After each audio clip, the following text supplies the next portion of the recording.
Welcome to our tutorial, where we'll show you how to apply updated driver pay settings to past loads. Let's get started.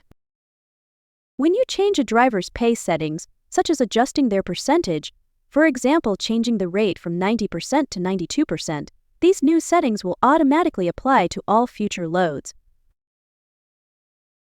However, for any existing loads, the previous settings will still apply until you manually update them.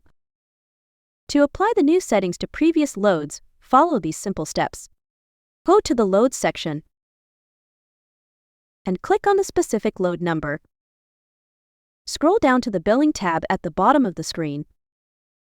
Click the green Recalculate button on the right, select Driver's Pay, and the driver's percentage and pay amount will update, confirming the recalculation was successful. But what if the load has already been added to the driver's settlement?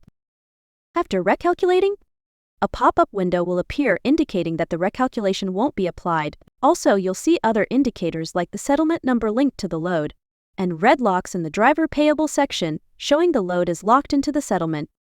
In this case, you will need to remove the load from the settlement before recalculating the pay settings. Repeat these steps for all past loads you want to update. Yes, that's it.